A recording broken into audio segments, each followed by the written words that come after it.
सर्व लहानू भक्तांना सप्रेम जयगुरु.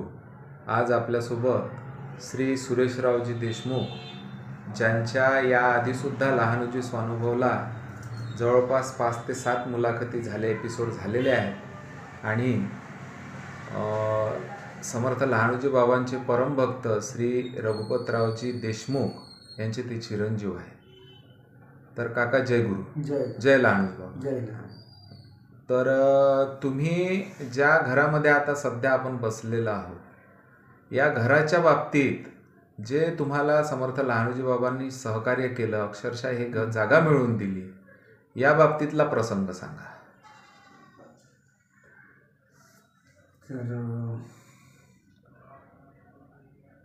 या ठिकाणी मी जवळजवळ 1988ला हो किरायानं राहिल्या.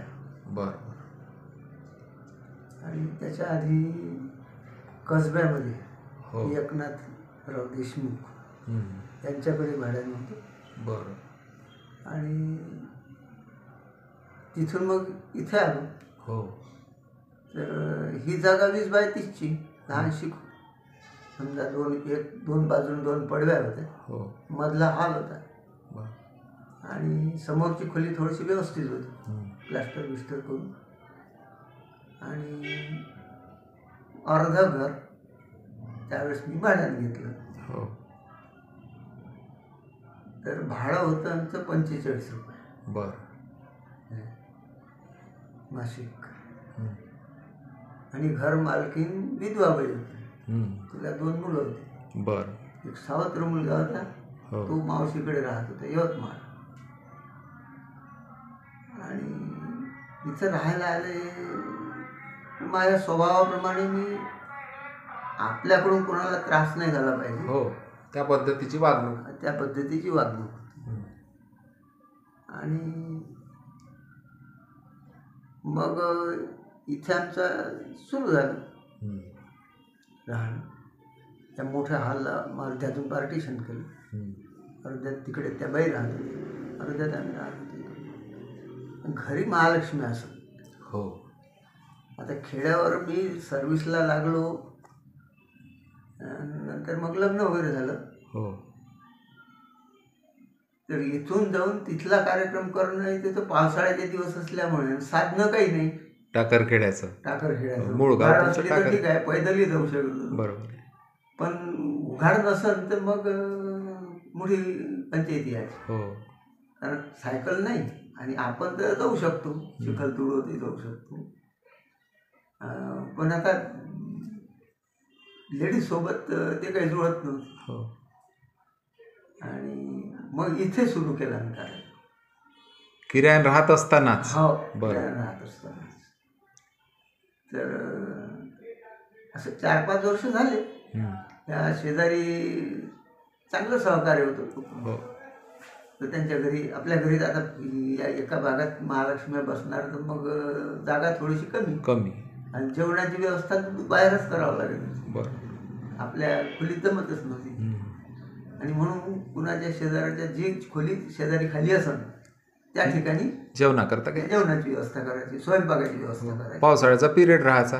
पावसाळ्यात हमखास पाणी एक दिवस तरी आलंच पाहिजे. बरोबर. भर पावसाळ्यातला तो सण असल्यामुळं तिथे ती अडचण होतीच. बरोबर. आणि असे 5-7 वर्ष गेले. आणि मग एक खोली ती किरायानं गेली. अडचण अशी निर्माण झाली की 1 वर्ष प्रत्यक्ष म्हणजे बाहेरच स्वयंपाक करावा लागला. असं समोरच्या घरी एक ताडपत्री बांधली. हो. आणि पडवीत स्वयंपाक सुरू केला. तर त्याला अर्धा स्वयंपाक झाला नाही, आलं पाणी, जोरदार सर आली पाण्याची. हो. आणि मग त्यांनी अर्धी खोली सामान इकडे तिकडे करून त्या ठिकाणी गंज उचलून ठेवले आम्ही. आणि तिथं तर मग पाणी ती सर ओसरल्यानंतर पुन्हा आणखीन बाहेर स्वयंपाक सुरू झाला. हो. आणि जेवणाची व्यवस्था बाजूच्या घरी वरच्या माळ्यावर होती, आणि तिथं आम्ही व्यवस्था करून राहिलो. हो. 2 मजले होते, तिसऱ्या स्लॅबवर आम्ही व्यवस्था करून राहिलो. तर एक बल्ली बांधली उजेडासाठी, तिथे बल्ब लावून द्यायचा. आणि बल्ब लावत असताना बल्ब वगैरे लावला होल्डर, आणि तो पोरगा मग टेस्ट करून घ्यायचा, पुन्हा चढ उतर कशाला, खालून पुन्हा तरी बटन दाबायला लागलं. लाईट सुरू झाला. ह्या पोराने त्या खांब्याला जो धरून होता तो आता उतरून राहिला त्या खांब्याला त्याला गुंडाळून वायर होता तो. आणि एका ठिकाणी तो वायर कटलेला तो जसा त्याला शॉक लागला तो बरं झालं स्लॅबवर पडला. असं काय आतमध्ये. अच्छा. स्लॅबवर पडलं. त्याच्या 4-5 फुटावर एक मुलगी उभी होती, सुषमा खोपे म्हणून. ते आमच्या सगळे तिथं मदतनीस होते ते. आणि हा पोरगा त्या मुलीच्या अंगावर पडल्याबरोबर तिला असं वाटलं कोण कसा बाहेर तू अंगावर उडी टाकून राहिला. अरे बाई नाही म्हणे, तसं नाही झालं, मला ह्या वायर कटला नाही, शाक लागल्यामुळं माझा तोल गेला. आणि तू बरं झालं मी इथं मध्ये उभी होती, मी स्लॅबवर पडलो असते ना 2-4 दात नक्की पडले असते. आणि समजा मागं पडलो असतो, खालीच पडलो असतो, तर मग तर काही नाही, मग गच्छंतीच होती. कारण 20 फूट जिना आहे तो, असं काय खालचा 2 मजल्याचा आणि सलगच जिना होता तो ईशानीसारखा. आणि समजा मी आतमध्ये जर पडलो असतो तर आज मी मेलो असतो. हे वाचवलं त्याची महालक्ष्मीची कृपा. आणि तो प्रसंग निभावला. आम्ही अक्षरशः म्हणजे घाम सुटला होता. मी तिथंच होतो त्याच्या खाली उभा. आणि मग काय झालं की असं वाटलं माऊली काय हे कसं होईल. आणि आता 5-7 वर्ष 10 वर्ष होऊन राहिले. मी म्हटलं साधा प्लॉटही नाही घेऊ शकलो 10-15 हजाराचा. हा कार्यक्रम अव्याहत चालणार आहे. अशा जर आता अडचणी तर येऊनच राहिल्या, येणारच आहे. पण म्हटलं हे आता या अडचणीसाठी जर स्वतःचं घर असलं तर काही ना काही ॲडजस्टमेंट करते माणूस. पण म्हटलं हे जर नसून तर आता कसं करायचं आम्ही. कार्यक्रम बंदच होण्याची परिस्थिती निर्माण होणार आहे. मग आता पाय बा तुला काहीतरी इथं आम्हाला आता तुझी कृपा पाहिजे.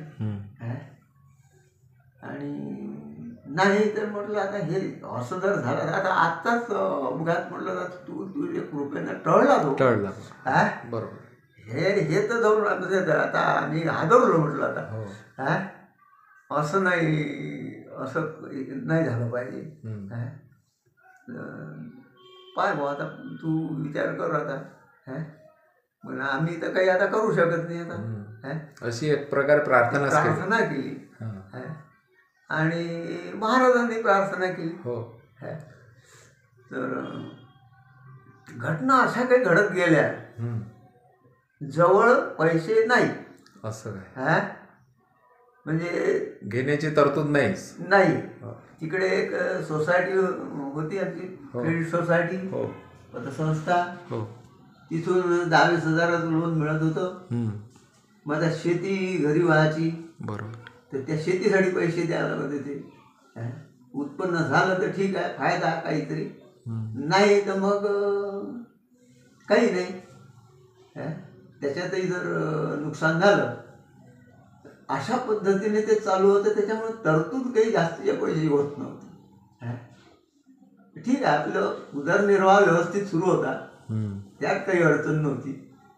पण जास्तीचं काम म्हटलं तर 10-5 हजाराचं काही होऊ शकत नव्हतं. अशी तो काळ होता बरोबर.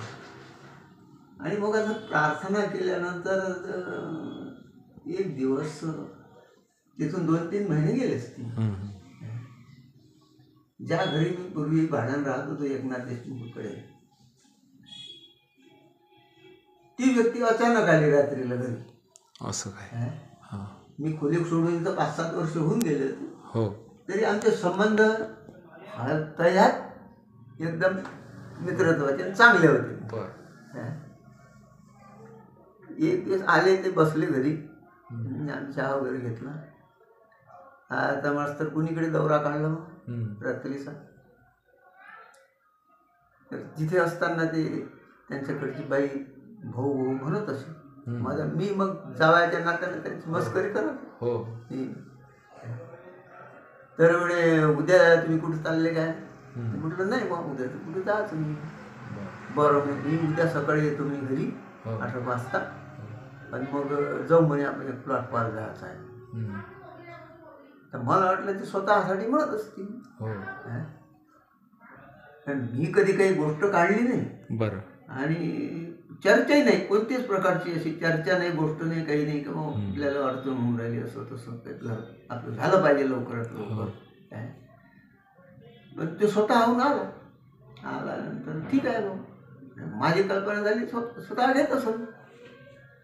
आणि मग गेलो आम्ही दुसऱ्या सकाळी प्लॉट पाहायला. प्लॉट पाहून आलो. तर म्हणजे प्लॉट चांगली जागा आहे, मुरुम जवळ आहे, असं आहे तसं आहे. घरी येऊन आम्ही पुन्हा चर्चा केली.